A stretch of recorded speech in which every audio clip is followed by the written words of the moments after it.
Hello friends, this is Professor Nilesh Pade, and in this video series we are learning about the registration in GST. So everything is bifurcated into two. So before going for registration, we are first learning the prerequisite for registration. So this is bifurcated. See, for others, I want to say here the residents require the PAN or TAN that is required for the registration, and for NRIs, registration can be obtained on the basis of any other document as may be prescribed, which is where it is prescribed in the rules. Now, what is there for NRIs, we will learn it later, but let us understand what is there for the residents.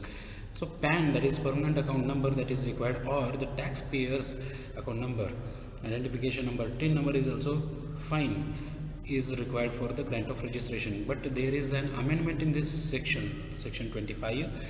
They say that Aadhaar is compulsory for the grant of registration in case of individuals and HUFs. Now what is that, we will learn it later in the next videos. Please stay tuned. Now what is the time limit for registration? This is given on section 22. It says the date of becoming liable to register from this date to the last date to register is the 30 days time limit. It means as on what date you become liable for registration, that is considered as the date of registration, that you have to take registration as on that date, or within 30 days from that date. So that will be the last date to take registration, unless proper officer may proceed to register in such manner as may be prescribed. Unless there is a proper officer, GST officer, he will come to you and he will say, sir, you are falling under section 24, that is compulsory registration, and therefore you have to take registration compulsorily even if you are not falling under the liability, right?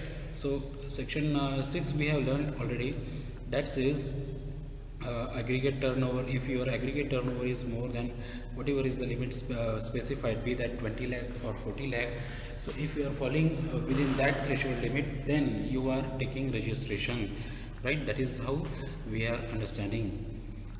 Now the next slide says registration under GST is given under section 22 to section 30 of CGST Act 2017. Section 22 says persons liable for registration under GST. Section 23 says persons not liable for registration under GST. And then section 24, compulsory GST registration is required in certain cases. And then section 25 is procedure for registration. Section 26 is deemed registration. Section 27 is GST registration for casual taxable person or non-resident taxable persons. And section 28 says amendment of GST registration. Section 29 says cancellation of GST registration, and section 30 says revocation of cancellation under GST. So this is the chapter of registration under CGST Act, section 22 to section 30. Now we are learning all these one by one with amendments as on today's date, right? Now GST registration responsibilities we should understand first. What will happen if you take registration in GST? These many things will happen to you if you take registration under GST. Number one, collecting and remitting GST amount to customers, from customers to government. The first thing that you have to do after taking GST registration is you have to collect the GST amount from the customers and remit it to the government. You have to give it to the government. Then issuing proper GST invoices, which is very much essential, and it is compulsory. Proper GST invoice is very much important. Now how an invoice can be issued and how it is not done, everything is given under CGST Act and the rules. Okay, so there are rules and regulations for issuing GST invoices. That is what we should learn. And next point, filing GST returns wherever due based on turnover. I repeat, filing GST returns whenever due, right? as on due date you have to file your GST returns, that is based on turnover. Even if there is no turnover or business activity, you still have to file GST returns if you take the GST registration. Now what this point says, I will repeat friends, if you take the GST registration, even if your turnover is within the threshold limit or it is crossing the threshold limit, you have to pay the GST. Next, filing annual GST returns periodically. Annual GST returns periodically, you will have to do more and above than the GST returns that you do for every month. So for January month you are paying GST in the month of February. For the month of February you are paying GST in the month of March. For the month of December you are paying in the month of January, but that is fine. But annual return must be filed from January to December 31st, should be done periodically, right?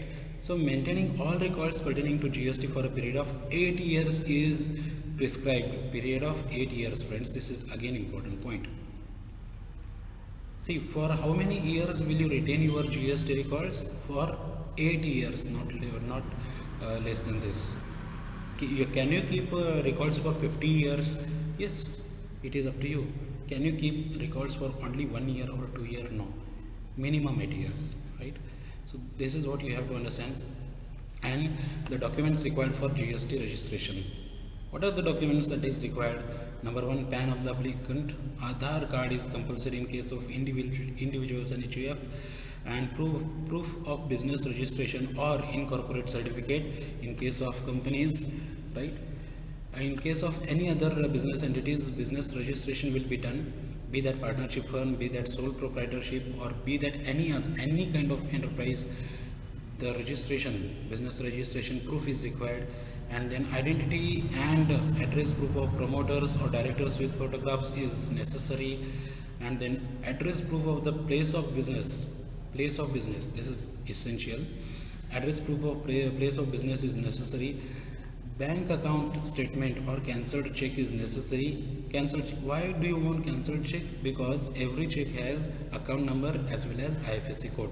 So bank account statement is necessary for GST registration, and then digital signature is required, and then letter of authorization or board resolution for authorized signatory. These are the things that are required. So that's all for today's class. We will see you in next video, where we are going to learn more about the GST registration requirements, how the GST registration happens according to sections, right? See you in next video. Thank you.